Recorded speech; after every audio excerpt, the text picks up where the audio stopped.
स्वामिनारायणः साक्षादक्षरपुरुषोत्तमः सर्वेभ्यः परमां शान्तिम् आनन्दं सुखमर्पयेत्। ॐ अक्षरमहं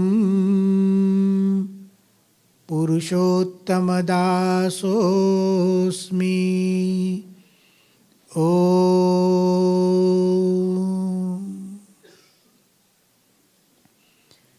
हम सब परम भाग्यशाली हैं कि हमें परब्रह्म पुरुषोत्तम नारायण श्री स्वामीनारायण भगवान की उपासना और भक्ति करने का अवसर प्राप्त हुआ है। आज हमने भगवान के नाम की महिमा सुनी। हमारे भारत देश में भगवान के जितने नाम है वो केवल नाम नहीं है, लेकिन भगवान के दिव्य गुणों का वर्णन भी है। जैसे हम भगवान शब्द कहते हैं तो ये नाम नहीं, ये भगवान का एक ऐश्वर्य है। भग का अर्थ होता है ऐश्वर्य। 6 प्रकार के ऐश्वर्य शास्त्रों में प्रसिद्ध है, और ऐसे ऐश्वर्यों से जो युक्त है, वान मतलब युक्त, जैसे धनवान, धन से युक्त व्यक्ति को हम धनवान कहते हैं। भगवान, भग मतलब ऐश्वर्य, उससे युक्त भगवान। तो ऐसे नाम नहीं, केवल प्रत्येक शब्द परमात्मा के स्वरूप की व्याख्या करती है। कोई भी आप शब्द लीजिए। आज ही हमने ये कार्यक्रम देखा कि भगवान श्री राम जी की मूर्ति प्रतिष्ठा होगी अयोध्या में। भगवान का नाम है राम। ये नाम ऐसे ही नहीं बना। इस शब्द की व्युत्पत्ति, शब्द का अर्थ बताते हुए विद्वान कहते हैं, हमारी परंपरा में, रमन्ते योगिनः अस्मिन् इति रामः, जिसमें बड़े बड़े योगी भी रममाण हो जाते हैं।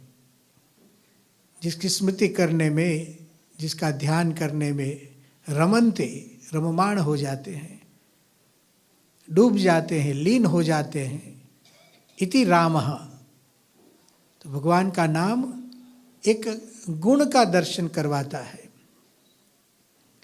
भगवान श्री कृष्ण हो गए कृष्ण, भगवान का नाम है, लेकिन नाम के साथ साथ उसका मतलब भी होता है, एक अर्थ होता है।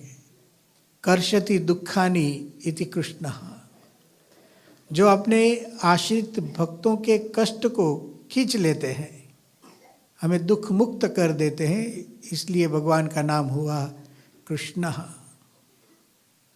अनेक नाम भगवान के हैं। देखिए, उसी तरह हम भगवान स्वामीनारायण का भजन करते हैं। स्वामी नारायणः, स्वामिना सहितः नारायणः। जो भगवान अपने भक्त के सहित, स्वामी मतलब गुणातीतानंद स्वामी, जैसे संस्कृत में हम इसी श्लोक का अर्थ सुनते हैं, अक्षरम ब्रह्म विज्ञेयम मंत्रे स्वामीति शब्दतः नारायणेति शब्देन तत्पुरः पुरुषोत्तमः। जो स्वामीनारायण मंत्र है, अद्भुत मंत्र जो स्वयं भगवान ने दिया है, एक जपनीय मंत्र है हमारे लिए, अनेक कष्टों का निवारण होता है। तो इसका भी एक अर्थ है। हाँ, स्वामीनारायण भगवान का नाम भी है। उन्होंने इस मंत्र को प्रदान दिया, एक नया मंत्र मिला विश्व को। आज लाखों लोग उसका भजन करते हैं, तो इस मंत्र का प्रदान किया, इसलिए उनका एक नाम हुआ स्वामीनारायण। और इस शब्द का अर्थ हुआ स्वामिना सहितः नारायणः इति स्वामीनारायणः। स्वामी मतलब अक्षर ब्रह्म, और अक्षर ब्रह्म पुरुषोत्तम नारायण के परम सेवक है। उसके साथ जो विराजमान है उसको स्वामीनारायण भगवान कहते हैं। आज हमारे हजारों मंदिर हैं, आप देखते हैं कि स्वामीनारायण भगवान की मूर्ति अक्षर के साथ विराजित पुरुषोत्तम नारायण की मूर्ति, उसका हम मंदिरों में दर्शन करते हैं। एक मंत्र का मूर्तिमान स्वरूप हमारे आंखों के सामने होता है। हम नित्य पूजा करते हैं तो पूजा में स्वामीनारायण भगवान की मूर्ति गुणातीतानंद स्वामी महाराज के साथ होती है। तो जितने भगवान के नाम, हजारों नाम है। कभी कभी हम सुनते भी हैं कि भगवान तुम्हारे हजारों नाम हैं, मैं किस नाम से आपको आमंत्रण भेजूं। गुजराती में कहते हैं कि हरि तारा नाम से हजार, कया नामे हूँ मोकलू कंकोत्री। हजारों नाम से मतलब ये होता है कि हजारों गुण है उनमें, अनंत गुण। इसीलिए सहजानंद नामावली जो महंत स्वामी जी महाराज ने बनवाई, तैयार करवाई, उसमें जो अंतिम नाम है भगवान का 108वां नाम है, वो नाम भी ऐसा है, अनंत नामने नमः। ये वो भी एक नाम बन गया जिसके अनंत नाम है। ऐसे भगवान अनंत गुण से युक्त, अनंत दिव्य गुणों से युक्त निर्दोष मूर्ति स्वामीनारायण भगवान, उसकी हम उपासना करते हैं, भक्ति करते हैं। ये हमारे लिए बहुत बड़ी भाग्य की बात है। अब देखिए, मैं अलग अलग भगवान के शब्द जो हम बोलते हैं, भगवान के जो नाम है वो सुनाता हूँ, जिसमें एक अलग अलग अर्थ हमें देखने मिलता है। भगवान के लिए हम शब्द प्रयोग करते हैं परमात्मा। 2 शब्दों से बना ये भगवान का नाम है परमात्मा। ये भी भगवान के गुण का वर्णन है। 2 शब्द, परम और आत्मा। आत्मा मतलब जीवात्मा है, हम सब, और उससे परे जो है वो परमात्मा है, यानी श्रेष्ठ चेतन तत्व जो सबका संचालन करता है। तो आत्माओं से पर होने के कारण भगवान को परमात्मा कहा गया। अनंत आत्माएं हैं, अनंत, न केवल मनुष्य, पशुओं में भी आत्मा होती है, पक्षियों में आत्मा होती है। अनंत जीवाणु, कीटाणु छोटे छोटे हमें दिखते, कितने मच्छर मिलते हैं हमें, सब में एक एक एक एक जीवात्मा होती है। परमात्मा नाम ऐसे बना कि अनंत कोटि जीवात्माएं हैं, उससे भी जो परम है, श्रेष्ठ है, उसको परमात्मा कहते हैं। तो परमात्मा नाम बोलने से भगवान के एक विशेष गुण का हमें स्मरण होता है। उससे पर होना, उससे परे होना, इसका मतलब है उससे श्रेष्ठ होना। श्रेष्ठता का भी मतलब है कि उसका संचालन कर सकते हैं। परमात्मा जीवात्माओं का संचालन कर सकते हैं, उनका नियंत्रण कर सकते हैं, अपनी इच्छा में जीवों को रख सकते हैं। ऐसे परमात्मा है। परमात्मा का कोई परमात्मा नहीं है। आत्मा के लिए परमात्मा है, परमात्मा के लिए कोई नहीं है। तो ये एक बात हुई परमात्मा शब्द की। हम भगवान के लिए और एक शब्द प्रयोग करते हैं, परब्रह्म। परब्रह्म, पर का मतलब बड़ा, श्रेष्ठ, और ब्रह्म तत्व जो हमारे वेदों में, उपनिषदों में, श्रीमद् भगवद गीता इत्यादि में निरूपित किया गया। अब ये परब्रह्म भगवान का नाम बना, उससे एक बात तो पता चल जाती है हमें कि 2 ब्रह्म तो होने चाहिए, 2 भगवान नहीं, हाँ, 2 ब्रह्म, जिसमें एक छोटा हो और एक पर हो। 2 हो तब पर ब्रह्म शब्द सार्थक होता है। जैसे आप कोई संतों को मिले और आपके साथ आपका पुत्र हो, और संत आपको पूछे कि ये कौन है, और आप कहे कि ये मेरा बड़ा बेटा है, तो उसका मतलब क्या होता है? एक छोटा बेटा भी है। और पूछे अच्छा आपका बड़ा बेटा है, तो छोटे बेटे का नाम क्या है? कि नहीं स्वामी जी, एक ही बेटा है। अरे तो फिर बड़ा क्यों कहते हो? जब हम भगवान के लिए एक नाम हमको मिला, परब्रह्म, एक बड़ा ब्रह्म है भगवान, जिसके ऊपर कोई नहीं, तो परब्रह्म से हमें पता चला कि एक छोटा ब्रह्म है, जिसको भगवद गीता ने अक्षर ब्रह्म कहा। श्रीमद् भगवद गीता के 8वें अध्याय में अर्जुन ने एक प्रश्न पूछा है ब्रह्म तत्व को लेकर। ये भगवान के नाम कैसे बनते हैं वो मैं आपको सुनाता हूँ। किम तत् ब्रह्म, ये ब्रह्म है क्या? भगवान श्री कृष्ण ने तो बहुत बार ब्रह्म शब्द का प्रयोग कर अर्जुन को अध्यात्म ज्ञान दिया था, और तब अर्जुन ने पूछा कि ये ब्रह्म तत्व है क्या? तो भगवान श्री कृष्ण ने उत्तर दिया किम तत् ब्रह्म, ये प्रश्न था अक्षरम ब्रह्म, जो अक्षर है वही ब्रह्म तत्व है। तो पुरुषोत्तम क्या है? तो 15वें अध्याय में जाएंगे तो अब नया नाम मिला भगवान का एक। पर ब्रह्म शब्द समझने के लिए पुरुषोत्तम शब्द समझना पड़ता है। ये भी भगवान का एक नाम है, पुरुषोत्तम। जैसे परमात्मा 2 शब्दों से बना, पर और आत्मा। जो आत्माओं से पर, वो परमात्मा। दूसरा शब्द परब्रह्म मिला, उसमें भी 2 शब्द है, पर ब्रह्म, जो ब्रह्म से भी पर हो। अब इस ब्रह्म शब्द को समझने हम जब जाते हैं गीता से, तो तीसरा भगवान का नाम मिलता है पुरुषोत्तम, जो पुरुष से उत्तम हो। यहाँ जो पुरुषोत्तम में पुरुष शब्द है, उसका मतलब लोक में हम जो स्त्री और पुरुष के भावों के लिए पुरुष शब्द का प्रयोग करते वो नहीं है। चेतनात्माओं के लिए हमारे शास्त्रों में पुरुष शब्द का प्रयोग होता था। तो जो पुरुष से पर है वो पुरुषोत्तम है। तब इस नाम को समझने के लिए जिज्ञासा होती है कि ये पुरुषोत्तम शब्द का मतलब क्या होता है। अब कौन पुरुष है, उससे उत्तम कौन है? भगवद गीता ने 3 श्लोकों में समझाया। द्वाविमौ पुरुषौ लोके, पुरुषोत्तम शब्द को समझना हो तो पहले पुरुष शब्द को समझो।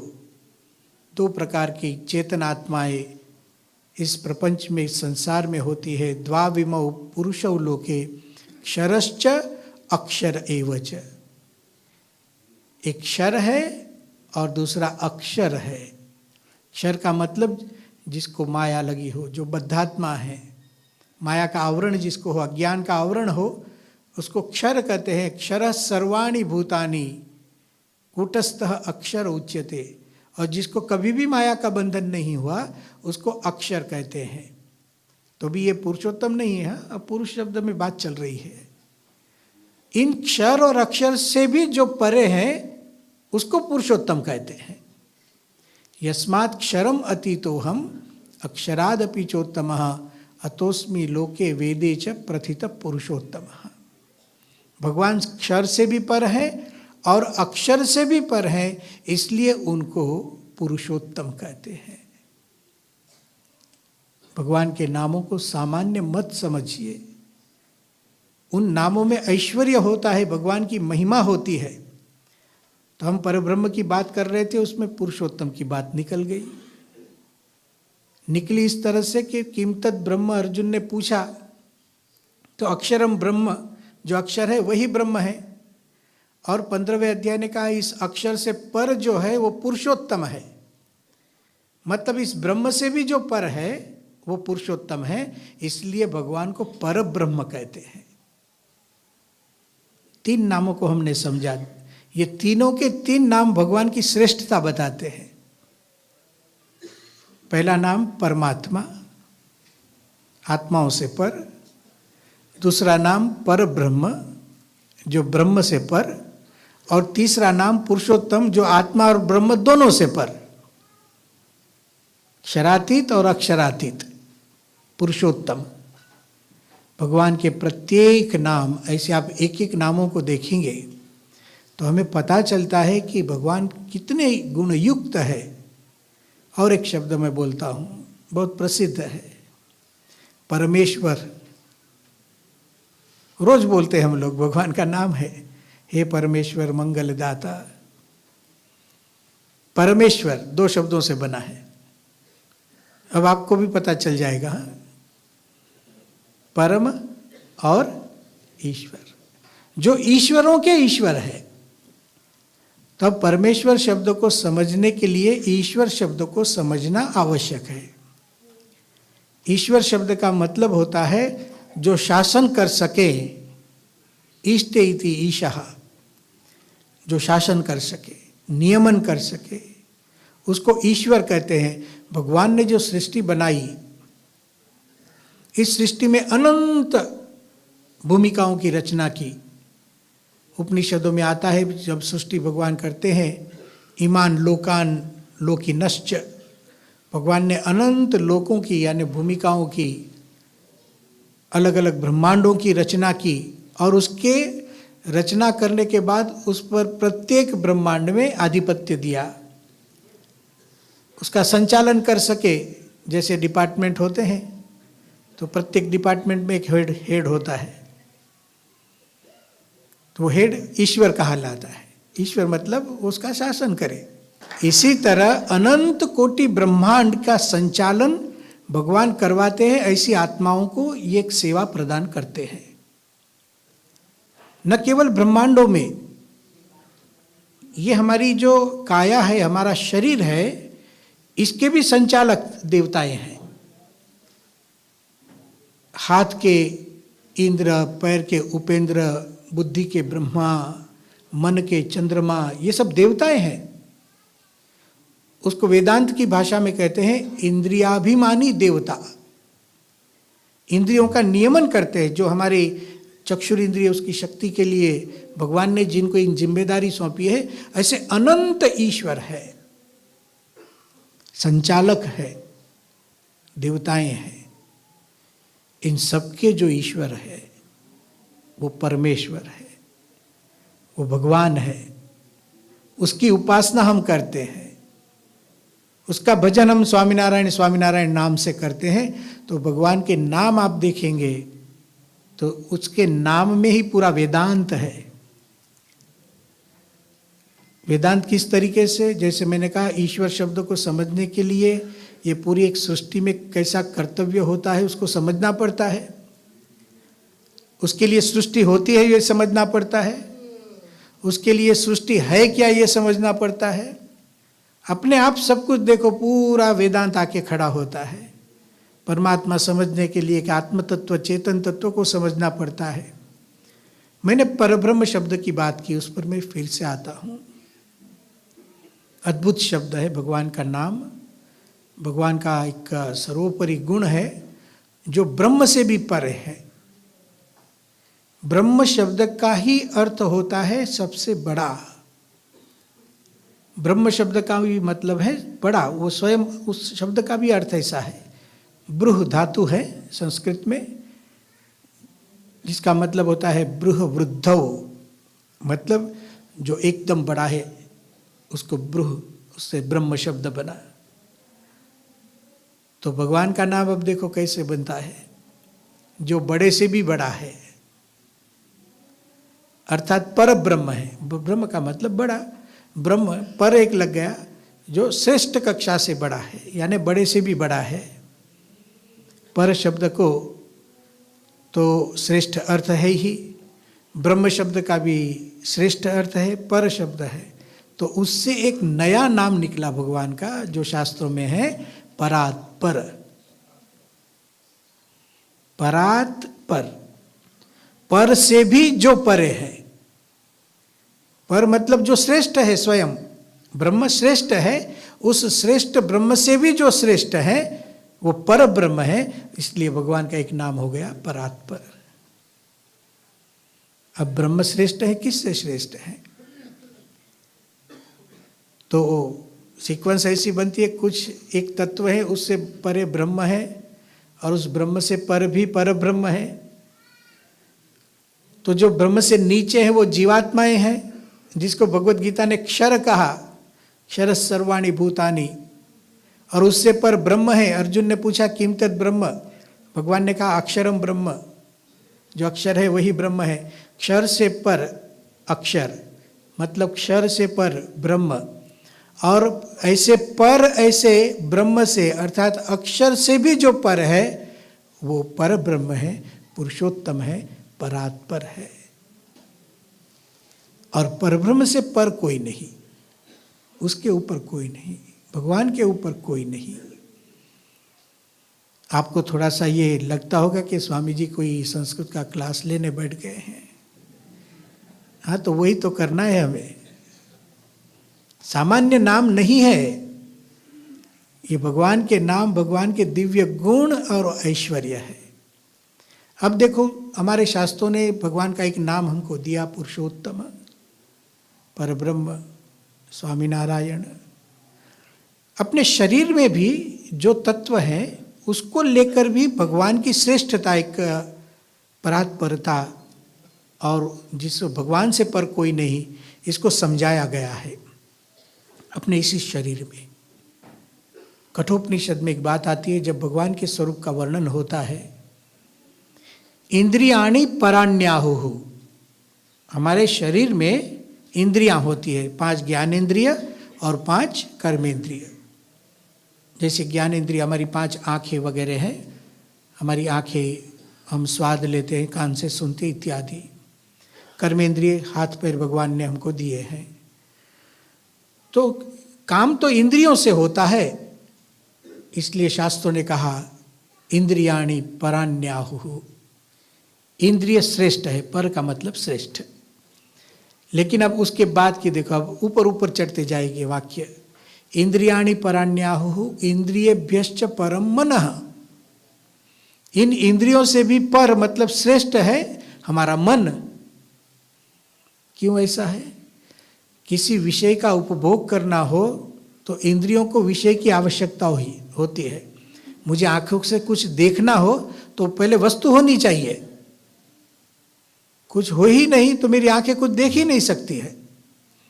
तो इंद्रियों की परवशता है कि उसको विषयों की अपेक्षा है। मन को ऐसा नहीं है, आंखों को कुछ देखना हो तो उजाला चाहिए। सरकार ने उजाला योजना भी निकाली पूरी, ये एक ही चीज के लिए। हाँ, आंखों से देखना है हमें, उजाला होना चाहिए, चीज होनी चाहिए, वस्तु होनी चाहिए और उजाला होना चाहिए, तब आंखें देख सकती है। मन को ऐसा नहीं, अंधेरे में भी देखता है। देखते हैं ना हम लोग, अंधेरे, अभी भी आंख बंद कर दो घर दिखने लगेगा। इंद्रियाणि पराण्याहुः इंद्रियेभ्यश्च परम मनः, इंद्रियों से हमारा मन श्रेष्ठ है। इसलिए श्रेष्ठ है, उसको आवश्यकता नहीं, वस्तु की भी आवश्यकता नहीं, उजाले की भी आवश्यकता नहीं। ऐसा नहीं है कि मुझे कुछ सोचना हो तो वो वस्तु हाजिर चाहिए, नहीं। मैं कहीं पर भी हूँ, किसी को भी याद कर सकता हूँ, ये मन की ताकत है। इंद्रियों से मन, पर शब्द आएगा। हाँ, मैंने पर शब्द समझा है, परमात्मा में पर शब्द, पर ब्रह्म में पर शब्द, परमेश्वर में पर शब्द। अब देखो उपनिषद कैसे एक के ऊपर एक चढ़ाते हैं। इंद्रिय पर है, इंद्रियों से मन पर है। मनसस्तु परा बुद्धि, मन से पर है बुद्धि। क्यों? मन केवल याद कर सकता है, बुद्धि निर्णय करती है सही गलत का। मन केवल स्मरण करता है। इंद्रियाणि पराण्याहुः इंद्रियेभ्यश्च परम मनः मनसस्तु परा बुद्धि ही। तो इंद्रिय, मन और बुद्धि एक के ऊपर एक बैठे। समझिए कोई कंपनी में काम करते हो तो नीचे उसके ऊपर एक मैनेजर, मैनेजर के ऊपर कोई हो, सबके पगार भी ज़्यादा होते हैं। और इसलिए हम इंद्रियों का प्रयोग करते हैं, यानी हम इंद्रियां उपयोग में लेते हैं तो शक्ति कम होती है, लेकिन मन का उपयोग करेंगे तो शक्ति ज़्यादा उपयोग में आती है। भूख जल्दी लग जाती है जो लोग मन ज़्यादा उपयोग में लेते हैं, लेकिन बुद्धि का प्रयोग यदि बहुत किया तो तुरंत भूख लगेगी। ज़्यादा पगार लेते हैं ये लोग, खाते ही भी ज़्यादा, शक्ति ज़्यादा चाहिए। इंद्रियों से अधिक शक्ति मन में है, मन से अधिक शक्ति बुद्धि में है। अब ये तीनों को चलाने वाला हमारी आत्मा है। मनसस्तु परा बुद्धि, बुद्धेरात्मा महान परः, इस बुद्धि से भी जो पर है वो आत्मा है, जो हमारी जीवात्मा। देखो इसी शरीर में, ये सब मैं बाहर की बात नहीं कर रहा हूँ, अपने आप की ही बात है, सब अपने आप सोच लीजिए, अपना ही ये अस्तित्व है। बुद्धि से पर आत्मा है। क्यों? मन, बुद्धि और इंद्रियों को शक्ति देने वाली तो आत्मा है। ये तो सब जड़ चीजें हैं। जैसे करंट आता है, इलेक्ट्रिसिटी जिसको कहते हैं हम, देखो क्या उसके नाम ली तो चला गया ये। अरे भाई आपका भजन करते हम क्यों जा रहे हो आप? इसी तरह हमारी आत्मा एक चेतन तत्व है जो इंद्रियों को, मन को और बुद्धि को एक शक्ति प्रदान करती है। तो बुद्धि से भी बुद्धे आत्मा महान परः। अब देखिए उसके ऊपर और दो चढ़ते। अब तो आत्मा तक तो हम आ गए, अब आत्मा से अव्यक्त नाम का अक्षर पर है, ऐसा उपनिषद कहती है। बुद्धिरात्मा महान परः महतः परम अव्यक्तम। ये जो महान आत्मा है, देखो आत्मा भी महान है, लेकिन एक महान से भी महान है अव्यक्तम। अव्यक्तम मतलब अक्षर ब्रह्म। श्रीमद् भगवद गीता में अव्यक्त शब्द का मतलब दिया गया है अव्यक्तो अक्षर इत्युक्तः तम आहुः परमाम गतिम। अव्यक्त एक अक्षर का नाम है, वो परम गति है। यम प्राप्य न निवर्तन्ते, जिसको प्राप्त कर कोई वापस नहीं आता है। तद्धाम परमम मम, वो भगवान का धाम है। इसलिए प्रमुख स्वामी जी ने इस संकुल का नाम रखा है अक्षर धाम। तो अक्षर तत्व जो आत्मा से भी परे है, महतः परम अव्यक्तम। तो कहाँ तक आ गए हम लोग? इंद्रियों से शुरू करते अक्षर तक। इंद्रियों से ऊपर मन, मन से ऊपर बुद्धि, बुद्धि के ऊपर आत्मा, आत्मा के ऊपर अक्षर। अब देखिए अव्यक्तात् पुरुषः परः। इस अव्यक्त नाम के अक्षर से भी, जिसको पुरुषोत्तम कहते हैं गीता में, वो पर है, मतलब भगवान आ गए। तो कि इसके भी ऊपर कोई है? कभी क्या होता है कि इसके ऊपर पूछने से तुरंत जिज्ञासा होती, तो फिर भगवान के ऊपर भी कोई होगा? यानी कहीं अटको ही मत, पर बोलते ही जाओ। होना चाहिए, ये बोलने से नहीं होता है, कोई श्रेष्ठ तत्व होना चाहिए। जैसे ही भगवान की बात आई कि आत्मा से पर अक्षर है, अक्षर से पर पुरुषोत्तम तत्व है, और फिर कहा पुरुषान्न परम किंचित, उसके ऊपर कुछ नहीं है। पुरुषान्न परम किंचित सा काष्ठा सा परागति ही, वो पराकाष्ठा है, परम गति है, उसके ऊपर कुछ नहीं। सामान्य शब्द नहीं है, भगवान के नाम, भगवान के दिव्य गुण है। जब हम स्वामीनारायण भगवान का भजन करते हैं और भगवान की माला घुमाते हैं, तो स्वामीनारायण भगवान परमात्मा है, तो समझिए सभी जीवात्माओं से पर है। स्वामीनारायण भगवान पर ब्रह्म है, तो समझिए अक्षर ब्रह्म से भी पर है। जब हम भजन करते हैं तो हमारे भजन में एक दैवत आता है, हमारे भजन में भी एक सामर्थ्य आता है, तो फिर लौकिक सुख दुख से हम पर हो जाते हैं। अरे भगवान यदि आत्माओं से भी पर है, ब्रह्म से भी पर है, परमेश्वर है, तो मेरे दुखों को कैसे निवारण नहीं कर सकेंगे? तो सहज ही हमें भगवान में निष्ठा बढ़ जाती है। सबसे बड़ा फल हमको ये मिलता है, दुख से तो निवृत्ति हो जाती है, लेकिन निर्भयता मिलती है। भगवान के नामों का जप करने से निर्भयता मिलती है, क्योंकि उस नाम में ही एक शक्ति होती है। भगवान की जब हम माला घुमाते हैं, भगवान के नाम का जप करते हैं, निर्भयता के साथ एक शांति का अनुभव होता है। जहाँ भय नहीं वहाँ शांति होती है। अशांति भय से भी जन्म लेती है, तो कोई चिंता मुक्त एक जीवन हमें प्राप्त हो जाता है। तो ऐसे स्वामीनारायण भगवान का हम भजन करते हैं। समर्थ गुरु महंत स्वामी जी महाराज हमको मिले हैं और वे भी भजन करते हैं। हमने देखा है कि महंत स्वामी जी महाराज माला घुमाते हैं पूजा में, केवल पूजा में ही नहीं, लेकिन जब किसी भक्त को कोई कष्ट हो और महंत स्वामी जी महाराज प्रार्थना करते हैं, तो रात को उठ कर भगवान की माला का भजन करते हैं, स्वामीनारायण स्वामीनारायण स्वामीनारायण। प्रमुख स्वामी जी महाराज को अनंत बार हमने देखा है कि जब भी कोई कुछ कहता था कि स्वामी जी मुझे ऐसा आशीर्वाद दीजिए, मेरे घर में ऐसी तकलीफ़ है, नौकरी में धंधे में ऐसी तकलीफ़ है, तुरंत स्वामी जी धून करते थे, स्वामीनारायण स्वामीनारायण स्वामीनारायण स्वामीनारायण। हम सब एक आदत डाल सकते हैं, जब भी कष्ट हो, माला की ज़रूरत नहीं, माला हो तो अच्छी बात है, जहाँ पर भी हम खड़े हैं स्वामीनारायण स्वामीनारायण स्वामीनारायण बोलने लगना। कभी भी कष्ट हो, हमें दुख हो, किसी को दुख हो, कोई आवश्यकता हमको, हमें कोई प्रार्थना करनी हो, किसी की कोई चिंता को हम सुने, तुरंत एक आदत डालने की ज़रूरत है। प्रार्थना क्या है? भगवान का भजन तो प्रार्थना है। नामस्मरण तो प्रार्थना है। तो इस तरीके से स्वामीनारायण भगवान का हम लोग भजन करते हैं।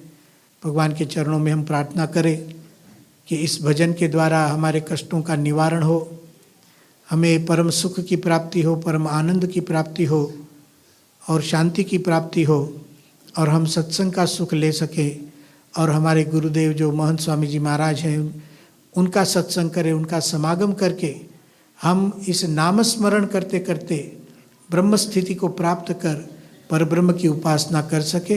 इतना कहकर मैं मेरी वाणी को विराम देता हूँ। आज के कथा श्रवण में श्रद्धा से जुड़ने के लिए आपका बहुत बहुत धन्यवाद। भगवान स्वामीनारायण ने कथा श्रवण की महिमा बार बार बताई है। कथा श्रवण मन को शुद्ध करता है, आस्था को दृढ़ करता है और जीवात्मा को प्रभु का सामीप्य प्रदान करता है। अगर आपको आज के कथा श्रवण से थोड़ी भी शांति और प्रेरणा मिली है तो कल्पना करें ऐसी कथा को नियमित रूप से सुनना कितना लाभप्रद होगा। तो इस वीडियो को लाइक करें, अपने जैसे अन्य भक्तों के साथ साझा करें और ऐसे ही प्रेरक कथा को नियमित रूप से सुनने के लिए चैनल को सब्सक्राइब करें। जय स्वामीनारायण।